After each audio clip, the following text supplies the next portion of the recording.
Hi friends, welcome to my YouTube channel Guruji Coaching Classes. In today's class, I am teaching you future indefinite tense अंग्रेजी में अनुवाद. Future indefinite tense का अंग्रेजी में कैसे अनुवाद करते हैं वो हम आपको बताएंगे. इसके पहले हम आपको बता चुके हैं प्रेजेंट टेंस का इंग्लिश में कैसे ट्रांसलेट करते हैं, पास्ट टेंस का इंग्लिश में कैसे ट्रांसलेट करते हैं. तो आज की क्लास में हम आपको बताएंगे फ्यूचर टेंस का इंग्लिश में कैसे अनुवाद करते हैं. ओके, तो टॉपिक पे चलने से पहले बता देना चाहते हैं कि अगर आपको अंग्रेजी में कैसे अनुवाद टेंस का जो किसी भी टेंस का कोई सेंटेंस लिखा गया है हिंदी में उसका अंग्रेजी में कैसे ट्रांसलेट करते हैं, अगर आपको अच्छे से सीखना है तो प्लीज़ वीडियो को पूरा देखिएगा, क्लास पूरा अटेंड करिएगा. ठीक है, तभी आएगा. ठीक है, just half knowledge is dangerous knowledge, आप लोगों को पता ही है. तो चलते हैं हम टॉपिक पे चलते हैं. Future indefinite tense. Future tense के कितने टाइप्स होते हैं? फ्यूचर टेंस के 4 टाइप्स होते हैं. ठीक है, कौन कौन से? फ्यूचर इंडेफिनिट या सिंपल फ्यूचर कह सकते हैं, future continuous, future perfect continuous. तो आज बता रहे हैं फ्यूचर इंडेफिनिट टेंस का अंग्रेजी में अनुवाद. तो यहाँ पर देखिए, हम यहाँ पर एक सेंटेंस लिखे हैं पॉजिटिव का, वे पुस्तक पढ़ेंगे. ठीक है, वे पुस्तक पढ़ेंगे. तो इसका इंग्लिश में कैसे ट्रांसलेट करेंगे वो हम आपको बता रहे हैं. देखिए, इसका फॉर्मूला है, अनुवाद करने का जो नियम है, सब्जेक्ट प्लस विल या shall plus verb object. Okay, अब देखिए, सब्जेक्ट प्लस विल या शैल प्लस वर्ब ऑब्जेक्ट. हम किसी सेंटेंस का जब अंग्रेजी में अनुवाद करते हैं तो सबसे पहले क्या लिखते हैं? सबसे पहले लिखते हैं सब्जेक्ट. सब्जेक्ट इसमें क्या है? वे. फिर इसके बाद फॉर्मूला लिखने के बाद वर्ब क्या है? पढ़ेंगे. फिर क्या पढ़ेंगे? पुस्तक. ठीक है, ये क्या हुआ? ऑब्जेक्ट. इतना ध्यान देना आपको. जब किसी सेंटेंस का अंग्रेजी में ट्रांसलेट करते हैं तो सबसे पहले सब्जेक्ट लिखते हैं, फिर ऑब्जेक्ट और लास्ट में वर्ब लिखते हैं. इतना क्लियर? अब देखिए, अब यहाँ पर सब्जेक्ट क्या है? वे है. वे का अंग्रेजी क्या होता है? दे. अब देखिए, हम किसके साथ विल का प्रयोग करेंगे, किसके साथ शैल का प्रयोग करेंगे. अब यहाँ पर देखिए, आई और वी. आई मतलब मैं. ठीक है, आई मतलब मैं, आई मतलब मैं, वी मतलब हम. आई वी के साथ हम शैल का प्रयोग करेंगे. अगर सब्जेक्ट आई और वी है तो उसके साथ शैल का प्रयोग करेंगे, और बाकी के साथ बाकी अदर सब्जेक्ट आते हैं, जैसे राम, कोई नाम आ गया या कोई अदर सब्जेक्ट आ गए जैसे यू. ठीक है, तो उसके साथ क्या यूज करेंगे? विल का प्रयोग करेंगे. आई वी के साथ शैल का प्रयोग करेंगे और बाकी सब्जेक्ट के साथ विल का प्रयोग करेंगे. इतना आपको ध्यान देना है. ठीक है, चलते हैं. देखिए, वे पुस्तक पढ़ेंगे, वे अंग्रेजी दे. अब इसके बाद फॉर्मूला क्या यूज करेंगे? विल. अब देखिए, वर्ब क्या है? वर्ब है पढ़ेंगे. पढ़ने की अंग्रेजी क्या है? रीड है. ठीक है, पढ़ने की अंग्रेजी जैसे कोई पुस्तक पढ़ना, न्यूज़पेपर पढ़ना, सिर्फ पढ़ने की अंग्रेजी क्या है? रीड है. इतना ध्यान देंगे आप. ठीक है, read, READ, read. Read a book.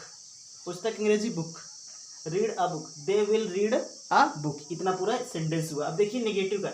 एक सेंटेंस को हम 4 ढंग से बना सकते हैं, पॉजिटिव, नेगेटिव, IP, IN. एक होता है क्वेश्चन सेकंड, जैसे तुम कब पढ़ोगे. ठीक है, तुम क्यों पढ़ोगे.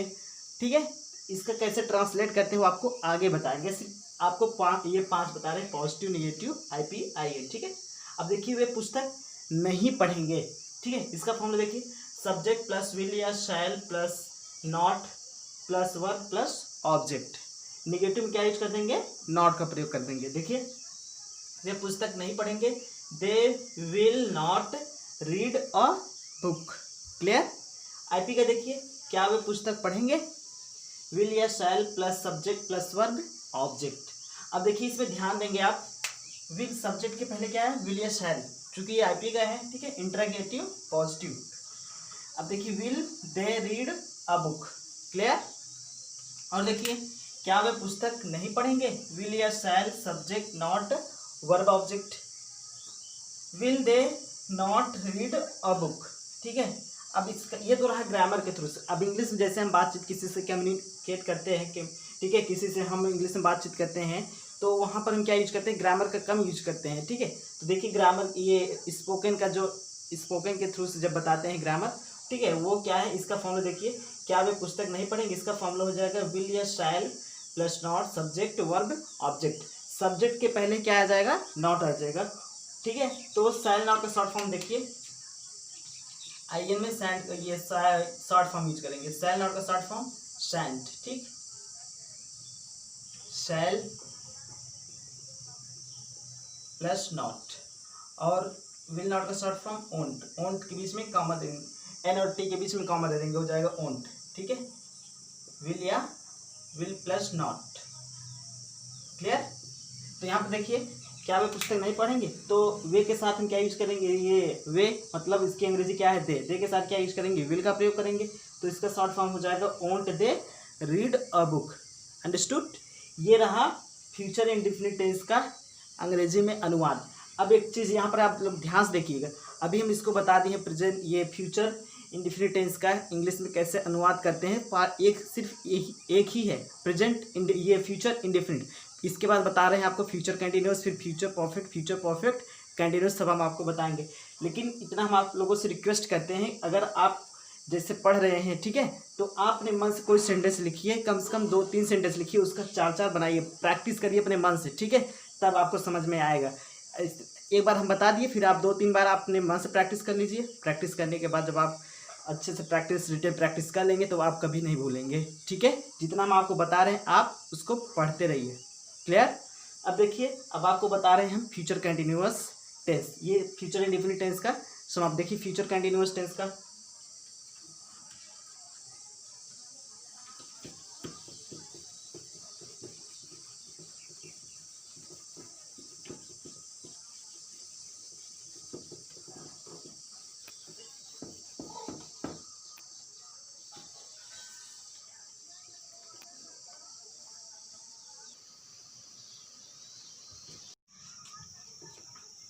अब देखिए आप लोगों को बताने जा रहा हूँ फ्यूचर कंटिन्यूअस टेंस का अंग्रेजी में ट्रांसलेट। एक सेंटेंस मैं लिखता हूँ, ठीक है, उसका बनाता हूँ इंग्लिश में ट्रांसलेट। जैसे पॉजिटिव लिखा मैंने यहाँ पर, राजेश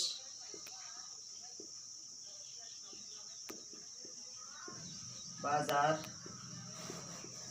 जा रहा होगा, ठीक है, राजेश बाजार जा रहा होगा। इसका अंग्रेजी में ट्रांसलेट करने का जो फार्मूला है, जो सूत्र है, ये देखिए, इसका ये है फार्मूला, सब्जेक्ट प्लस विल या shall plus be plus verb में आईएनजी प्लस ऑब्जेक्ट, ठीक है। इसका जो ट्रांसलेट करने का फार्मूला है, सब्जेक्ट प्लस विल या shall plus be plus verb में आईएनजी प्लस ऑब्जेक्ट। अब यहाँ पर देखिए, किसी सेंटेंस का जब हम ट्रांसलेट करते हैं तो सबसे पहले सब्जेक्ट लिखते हैं, ठीक है, फिर इसके बाद फार्मूला यूज करेंगे, फार्मूला यूज करने के बाद वर्ब और लास्ट में ऑब्जेक्ट। तो सेंटेंस में क्या है, इसमें राजेश सब्जेक्ट है, ठीक है, वर्ब क्या है, इसमें जा रहा होगा इतना वर्ब है, बाजार क्या है, ऑब्जेक्ट है, ठीक है। अब चलते हैं इसका ट्रांसलेट करते हैं। तो सबसे पहले क्या लिखेंगे, यहाँ पर सब्जेक्ट लिखा गया, तो सबसे पहले क्या लिखेंगे, सब्जेक्ट। सब्जेक्ट इसमें क्या है, राजेश है, ठीक है, राजेश। अब फॉर्मूला क्या यूज करेंगे, विल का प्रयोग, क्योंकि हमने आपको बता चुका है, मैंने आपको बता दिया है, आई वी के साथ हम क्या यूज करेंगे, आई और वी। आई मतलब मैं और वी मतलब हम।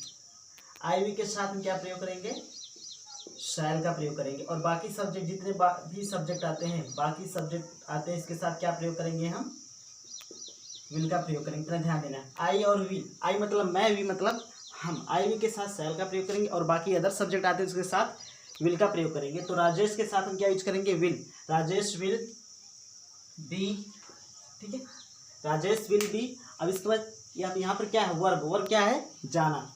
जाना की अंग्रेजी क्या है, गो, ठीक है, राजेश विल बी गो। अब वर्ब में क्या यूज करेंगे, आईएनजी। जब वर्ब में आईएनजी क्या यूज करेंगे, क्या हो जाएगा, गोइंग टू मार्केट। आने जाने क्रिया में हम टू का प्रयोग करते हैं। अब ये पूरा सेंटेंस हो गया, Rajesh will be going to market. Understood? अब देखते हैं निगेटिव।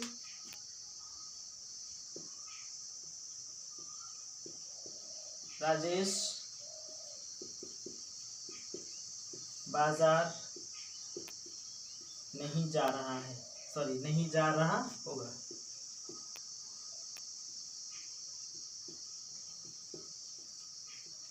राजेश बाजार नहीं जा रहा होगा, ठीक है। इसका नेगेटिव का फॉर्मूला देखते हैं, सब्जेक्ट प्लस विल या shall plus not B plus verb में आईएनजी प्लस ऑब्जेक्ट, ठीक है। नेगेटिव कुछ प्रयोग नहीं करेंगे, सिर्फ सेम यही फॉर्मूला रहेगा, सिर्फ नॉट ऐड कर देंगे, नॉट इसमें ऐड कर देना है, बाकी सेम यही फॉर्मूला रहेगा, ठीक है, नॉट ऐड कर देना है। राजेश, यहाँ पर देखेंगे राजेश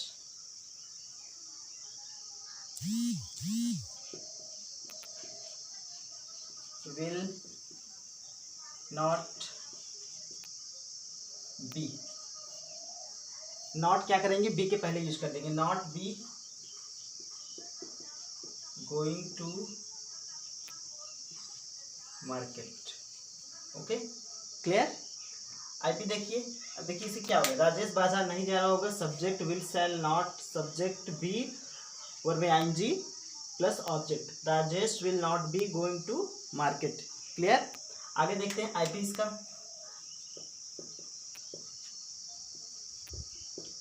क्या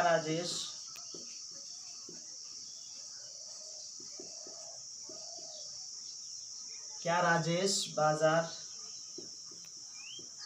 जा रहा होगा, क्वेश्चन मार्क। एक चीज और देखेंगे आप लोग, देखते हैं हम मोस्टली स्टूडेंट्स क्या होते हैं, ये क्वेश्चन मार्क का ध्यान नहीं देते हैं, किस सेंटेंस में क्वेश्चन मार्क लगा जाएगा, कहाँ पर फुल स्टॉप लगा जाएगा, वो बिल्कुल ध्यान नहीं देते हैं।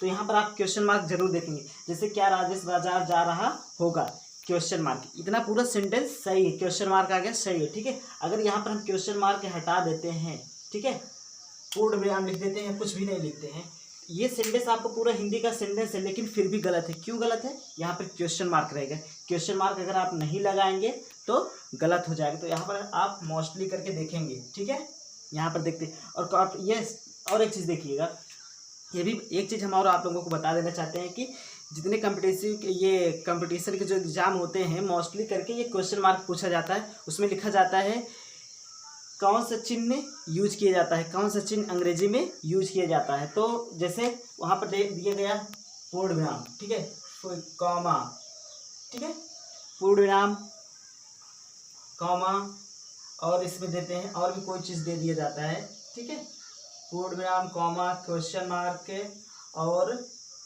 हाइफन, ठीक है, जैसे कॉमा या कुछ भी लिख देते हैं, ठीक, 4 ऑप्शन दे देते हैं और फुल स्टॉप, ठीक। अब जैसे इसमें लिख दिया गया है कि कौन सा चिन्ह अंग्रेजी के सेंटेंस में या अंग्रेजी में नहीं यूज किया जाता है, तो वहाँ पर आप ध्यान देंगे, ये जो पूर्ण विराम है, पूर्ण विराम, ठीक है, पूर्ण विराम अंग्रेजी के सेंटेंस में या अंग्रेजी में नहीं यूज किए जाते, बाकी सारे चिन्ह यूज किए जाते हैं। तो आप यहाँ पर ध्यान देंगे, जैसे क्या राजेश बाजार जा रहा होगा, इसका फॉर्मूला, अब देखिए यहाँ पर क्वेश्चन मार्क हम लगा दिए, ठीक है, क्वेश्चन मार्क आप लोगों को ध्यान देना जरूर, ठीक। क्या राजेश बाजार जा रहा होगा, इसका फॉर्मूला जो है विल या shall plus subject be plus verb में आईएनजी प्लस ऑब्जेक्ट। ये फॉर्मूले में क्वेश्चन मार्क नहीं लिखेंगे तब भी सही है, ओके।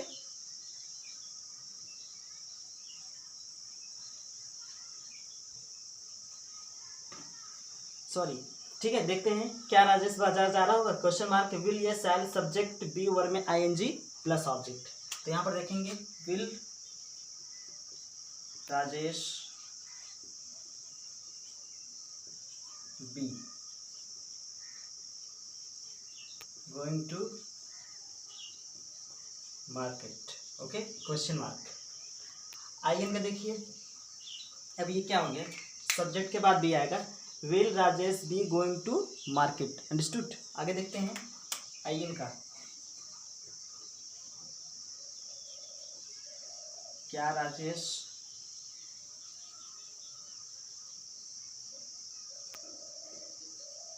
बाजार नहीं जाएगा, सॉरी, क्या राजेश बाजार नहीं जा रहा होगा,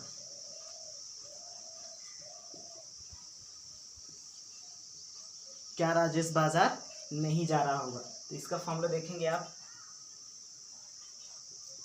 विल या shall plus subject plus not plus be plus verb में आईएनजी प्लस ऑब्जेक्ट, इतना ध्यान देना आप लोगों को। अब देखिए इसका translate, will Rajesh not B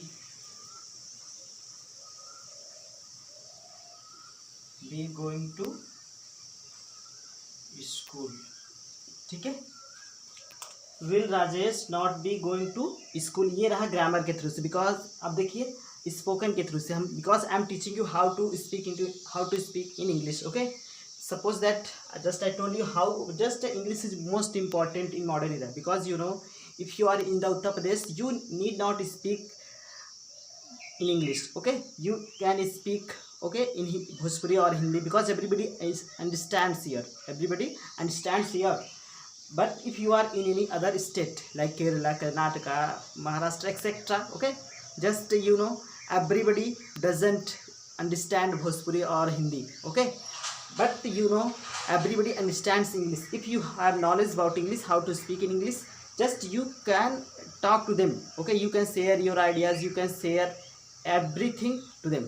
Otherwise if you don't know how to speak in English, you don't know how, just you don't know how to speak in English, just you can't share anything to anybody. Okay, that's why English is most important in modern era. Okay, अब चलते हैं topic पे। तो ये रहा grammar के through से। अब आपको बता रहे हो स्पोकन के थ्रू से कैसे हम बनाते हैं, कैसे ट्रांसलेट करते हैं। तो यहाँ पर क्या यूज करेंगे हम, देखिएगा ओंट हो जाएगा। ठीक है, ओंट फॉर्मूला, तो इसको आप बना ही सकते हैं, हम ट्रांसलेट कर दे रहे हैं तो फॉर्मूला समझ ही जाएंगे आप। फॉर्मूला क्या हो जाएगा, विल या शैल नॉट, सब्जेक्ट पहले नॉट आ जाएगा, फिर सब्जेक्ट के बाद be. Won't Rajesh be going to market, understood? Question mark, won't Rajesh be going to market? ठीक है,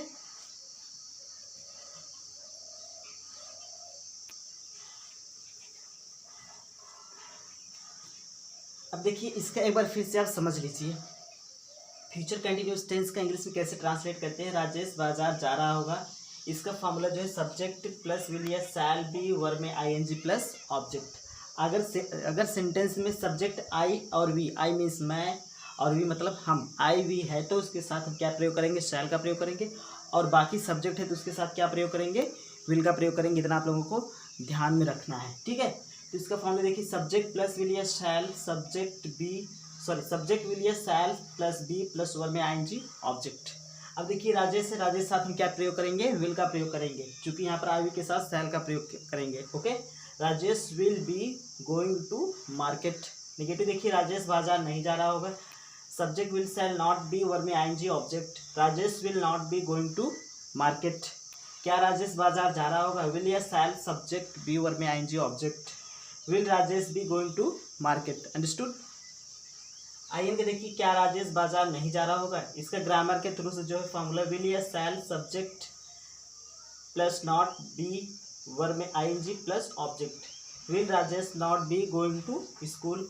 अब देखिए according to spoken, won't Rajesh be going to market. Understood? ये रहा फ्यूचर कंटिन्यूअस टेंस का फॉर्मूला। फ्यूचर कंटिन्यूअस टेंस का formula और future continuous tense का कैसे अंग्रेजी में अनुवाद करते हैं। अब आपको बता रहे हैं फ्यूचर परफेक्ट टेंस। ठीक है, तो और एक चीज़ हम बता देना चाहते हैं, तो इस चैनल पे हम आपको सिखा रहे हैं जैसे इंग्लिश में कैसे बातचीत करते हैं। ठीक है, how to speak in English. Okay, और इसके साथ साथ हम कंबाइंड क्लास भी चला रहे हैं, जैसे हिंदी, जैसे ग्रामर हो गया। ठीक है, हिंदी ग्रामर मीन्स व्याकरण का हो गया, रीजनिंग का हो गया, जीके का हो गया, ये सब क्लासेस हम इस चैनल पे ऑनलाइन चला रहे हैं। ठीक है, तो और आप अगर पढ़ना चाहते हैं, जैसे कोई कम्पिटिटिव एग्जाम क्वालिफाई करना चाहते हैं, आपको हिंदी के व्याकरण में प्रॉब्लम हो रही है या रीजनिंग में प्रॉब्लम हो रही है, जीके आपको जैसे आपका जीके पुअर है, पढ़ना चाहते हैं, ठीक है, तो हमारे चैनल को सब्सक्राइब करें और वीडियोस को लाइक करें। ठीक है, अब देखते हैं, अब आपको बता रहे हैं फ्यूचर कंटिन्यूअस टेंस, ये समाप्त हो गया। अब आपको बताने जा रहे हैं फ्यूचर परफेक्ट टेंस। ओके,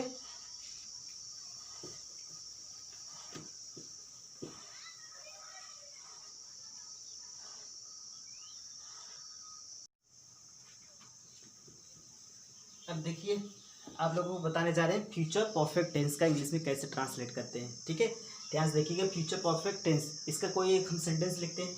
देखिए पॉजिटिव का सेंटेंस, पायल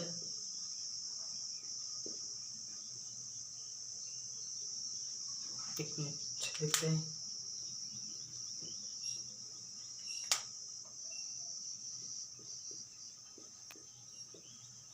पायल भोजन पका चुकी होगी।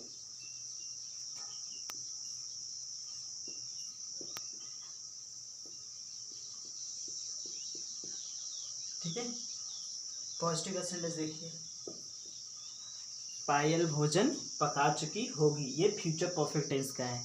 ठीक है, इसमें देखिए इसका फॉर्मूला क्या है।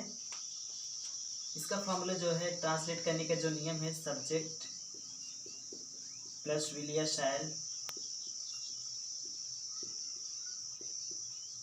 प्लस हैव, विल या shall plus have plus verb का थर्ड फॉर्म प्लस ऑब्जेक्ट।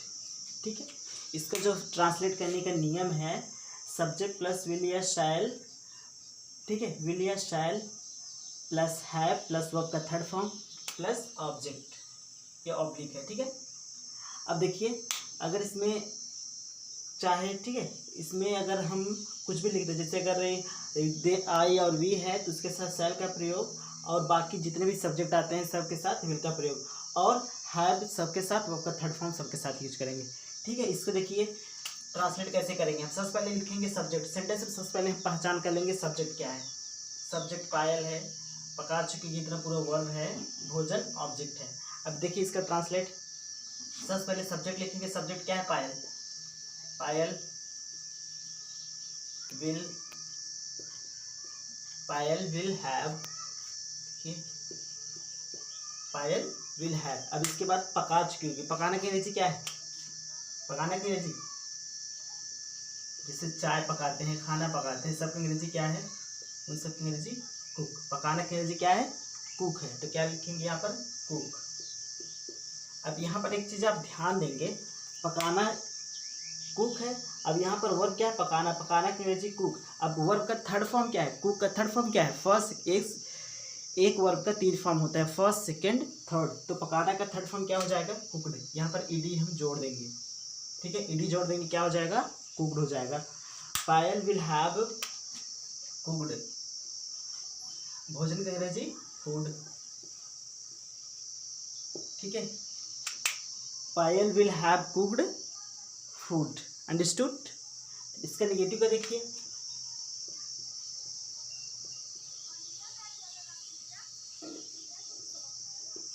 पायल भोजन नहीं पका चुकी होगी, पायल भोजन नहीं पका चुकी होगी। ओके, इसका देखिए फॉर्मूला सेम रहेगा, सिर्फ नॉट ऐड कर देंगे हम, अलग से नॉट ऐड कर देंगे। तो आप यहाँ पर देखिए, विल सब्जेक्ट प्लस विल या shall plus not have plus not have का थर्ड फॉर्म प्लस ऑब्जेक्ट। ठीक, यहाँ पर देखेंगे नॉट आ जाएगा, सिर्फ इसमें नॉट ऐड कर देंगे, सब्जेक्ट विल या शैल प्लस नॉट हैव वो का थर्ड फॉर्म प्लस ऑब्जेक्ट। ठीक, Payal will not have cooked food. ठीक, Payal will not have cooked food, ये हुआ निगेटिव। आईटी का देखिए, क्या पायल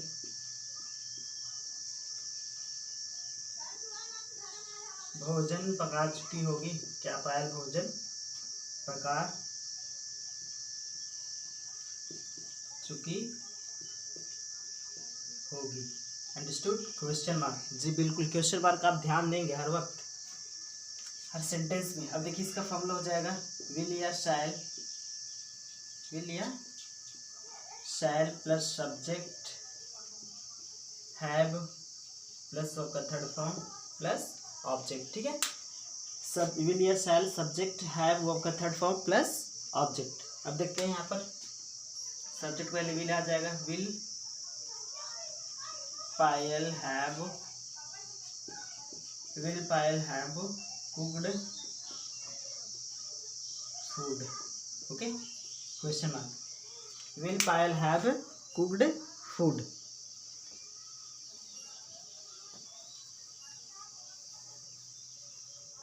ये हुआ आईपी का। आईएन का देखिए,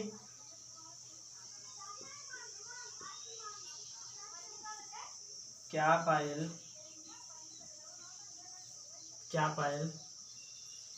भोजन नहीं पका चुकी होगी?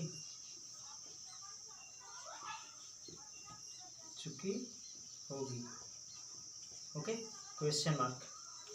क्या पायल भोजन नहीं पका चुकी होगी? अब इसका फॉर्मूला देखते हैं। विल या shall plus subject plus not have verb का थर्ड फॉर्म प्लस ऑब्जेक्ट। ठीक है, विल या shall plus subject not have plus verb का third form plus object.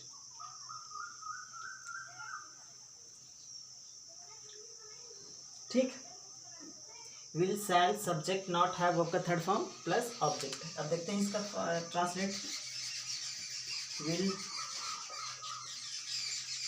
Payal have, sorry, will Payal not have cooked food? Question mark. ये रहा according to grammar. अब देखिए according to spoken, इसका हो जाएगा ओंट, यहाँ पर ध्यान दीजिए आप, ओंट एंट के बीच में कॉमा दे देंगे, हो जाएगा won't. Won't Payal have, won't Payal have cooked food. ठीक, won't Payal have cooked food. Clear? ये रहा फ्यूचर परफेक्ट टेंस का। और एक चीज़ हम आपको बता दे रहे हैं कि आप जैसे सेंटेंस हम बता रहे हैं ये फ्यूचर परफेक्ट टेंस का, आप अपने मन से प्रैक्टिस करिए। इसको पहले आप एक बार समझिए, देखिए इसको, ठीक है? ना समझ में फिर से देखिए, जब समझ में आ जाए इसको आप अपने मन से प्रैक्टिस करिए। ठीक है, कॉपी में अपने रफ में एक सेंटेंस लिखिए, उसका 4 बनाइए, मतलब 2-3 पेज आप प्रैक्टिस जब कर लेंगे रिटन, आप कभी ज़िंदगी में भूलेंगे नहीं। आपके घर में छोटे बच्चे होंगे, उनको आप टेंस के बारे में बता सकते हैं, ग्रामर के बारे में अच्छे से बता सकते हैं, या फिर किसी को भी बता सकते हैं, और आपके लिए भी ये बेनिफिट ही होगा। ठीक है, चलते हैं अब बताने जा रहे हैं आपको फ्यूचर परफेक्ट कंटिन्यूअस टेंस का ट्रांसलेट, इंग्लिश में कैसे ट्रांसलेट करते हैं, लास्ट पार्ट। ठीक है, फ्यूचर टेंस का लास्ट जो पार्ट है फ्यूचर परफेक्ट कंटिन्यूअस टेंस है। अब देखिए उसको हम बता रहे हैं।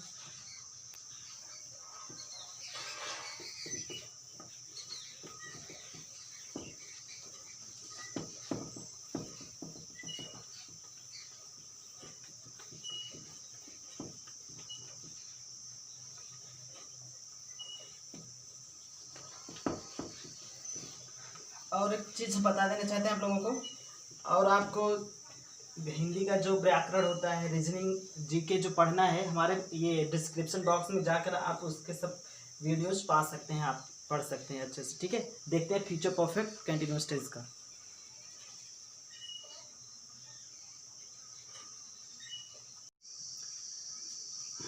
देखिए अब आपको बताने जा रहे हैं लास्ट टेंस। ठीक है, टेंस का जो है एक्टिव वॉइस का सब ये फ्यूचर परफेक्ट कंटिन्यूअस का आपको बताने जा रहे हैं, ये लास्ट है। ठीक है, फ्यूचर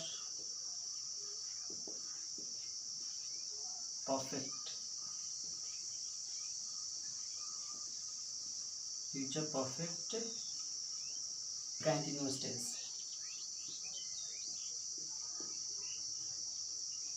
फ्यूचर परफेक्ट, ठीक, फ्यूचर परफेक्ट कंटिन्यूअस टेंस का अंग्रेजी में कैसे अनुवाद करते हैं वो आपको बताने जा रहे हैं, ध्यान से देखिएगा। ठीक है, ये देखिए पॉजिटिव सेंटेंस ये लिखता हूँ मैं, जैसे मनीषा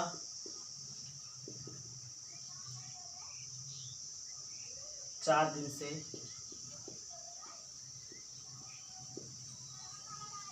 पुस्तक पढ़ रही होगी, पुस्तक पढ़ रही होगी। ठीक है। मनीषा 4 दिन से पुस्तक पढ़ रही होगी। अब देखिए इसका इंग्लिश में कैसे ट्रांसलेट करते हैं।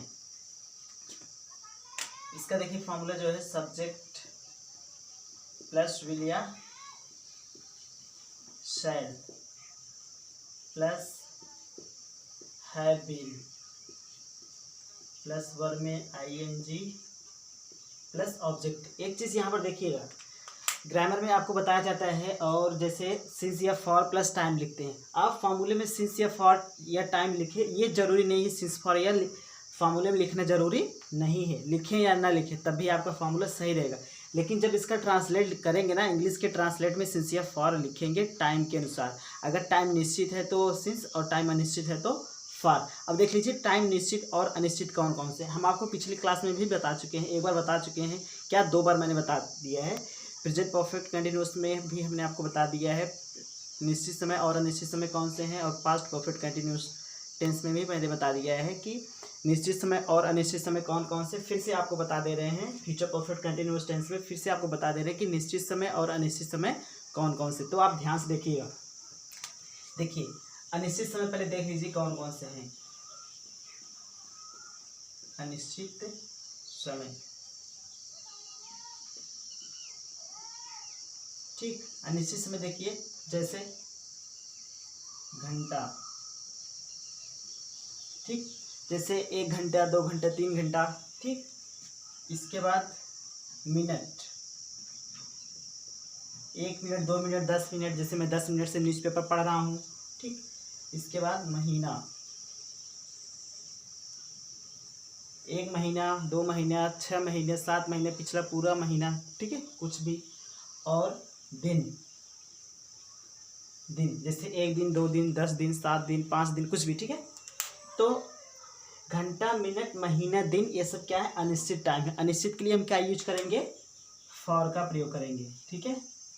अनिश्चित टाइम के लिए हम फॉर का प्रयोग करेंगे, इतना ध्यान देना है। और निश्चित टाइम के लिए सिंस का प्रयोग करेंगे। अब देखिए निश्चित समय कौन कौन से हैं। निश्चित समय,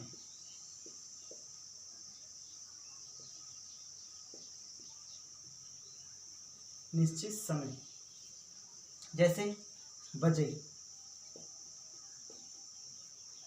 1 बजे 2 बजे 3 बजे 4 बजे, ठीक।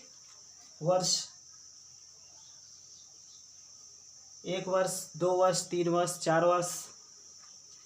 और देखिए 2001 जो सन होते हैं, जैसे 2001 2002 2015 14 19 कुछ भी। इसके बाद जनवरी टू दिसंबर, ठीक है। जनवरी से लेकर दिसंबर तक जो 12 महीने के नाम होते हैं वो अगर आता है वो निश्चित है। इसके बाद हफ्ते में जो 7 दिन के नाम होते हैं सोमवार से लेकर रविवार तक, ठीक है। जो सोमवार से रविवार तक कोई भी 7 दिन के नाम अगर आता है कोई भी, तो ठीक है, तो वहाँ पर क्या होगा, निश्चित। और सुबह शाम दोपहर, सुबह शाम दोपहर, ठीक है। और भी टाइम है, जितने भी टाइम आते हैं सब क्या है, निश्चित है। तो निश्चित के लिए हम क्या यूज करेंगे, निश्चित के लिए सिंस का प्रयोग करेंगे, इतना आपको ध्यान देना है, ठीक है। निश्चित समय घंटा मिनट महीने दिन, अनिश्चित समय घंटा मिनट महीने दिन के लिए फॉर का प्रयोग। निश्चित समय बजे वर्ष 2001 जो 7 महीने का नाम 12 महीने के नाम होते हैं वो, जो 7 दिन के नाम होते हैं वो, ठीक है। सुबह शाम दोपहर और भी जितने टाइम आते हैं वो सब क्या है, निश्चित हैं। तो निश्चित के लिए हम सिंस का प्रयोग करेंगे, ठीक है, इतना क्लियर। अब चलिए देखते हैं सेंटेंस। मनीषा 4 दिन से पुस्तक पढ़ रही होगी, ठीक है। अब देखिए इसका फॉर्म में सब्जेक्ट विल या शैल हैव बीन वर्ब में आईएनजी ऑब्जेक्ट। अब देखते हैं मनीषा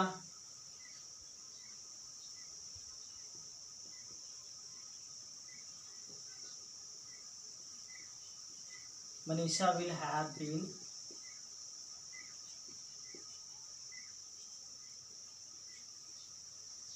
बीन रीडिंग अ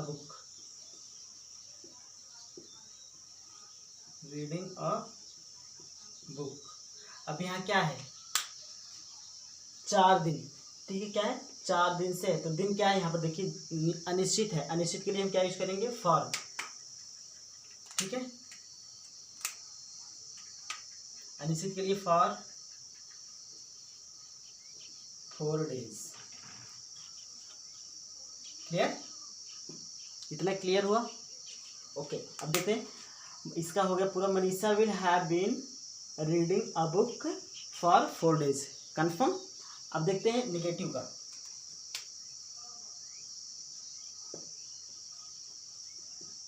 मनीषा 4 दिन से पुस्तक नहीं पढ़ रही होगी, पुस्तक नहीं पढ़ रही होगी।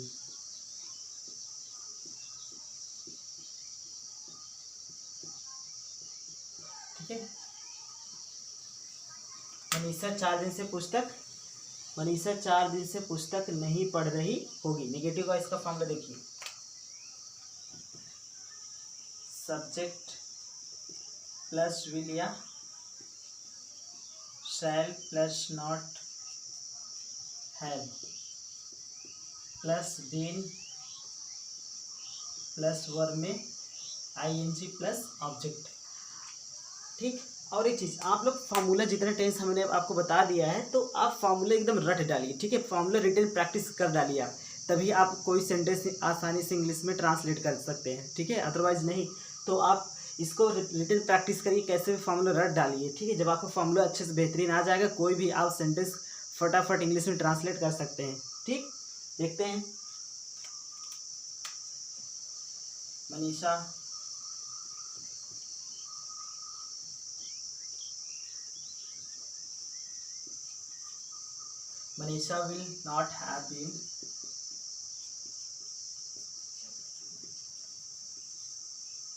will not have been reading a book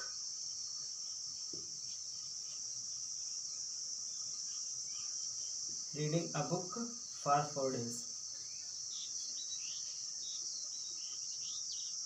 ठीक, Manisha will not have been reading a book for 4 days, ये हुआ निगेटिव का। आईपी का देखते हैं।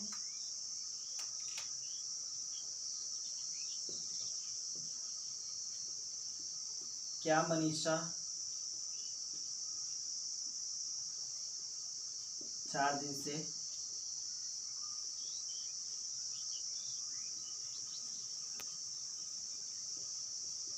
पुस्तक नहीं पढ़ रही होगी?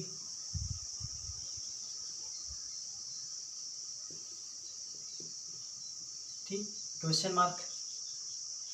क्या मनीषा 4 दिन से पुस्तक नहीं पढ़ रही होगी? अब इसका देखिए फॉर्मूला, विल या shall plus subject plus have been plus verb में आईएनजी प्लस ऑब्जेक्ट। ठीक, will Manisha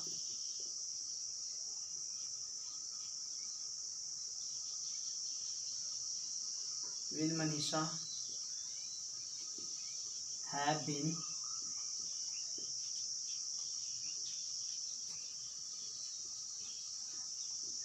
reading a book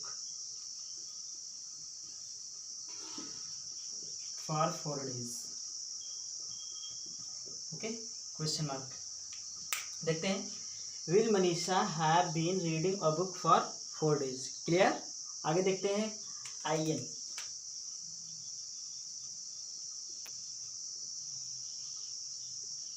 क्या मनीषा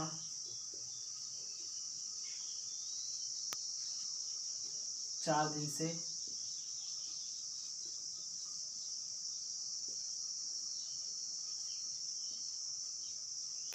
पुस्तक नहीं पढ़ रही होगी?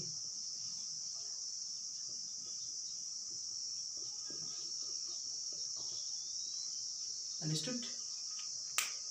क्या मनीषा 4 दिन से पुस्तक नहीं पढ़ रही होगी? इसका फॉर्मूला देखेंगे।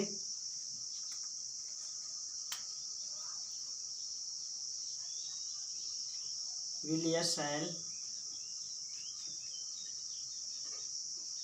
Plus subject plus not have plus not have plus been plus verb में आईएनजी प्लस ऑब्जेक्ट। ठीक,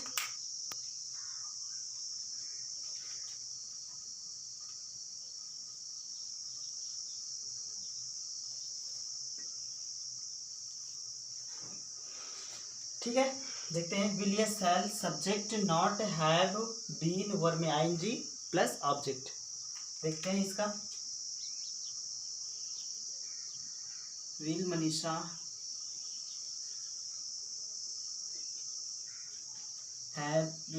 not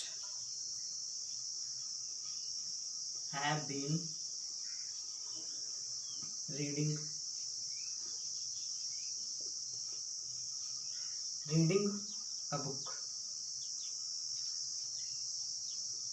a book for 4 days।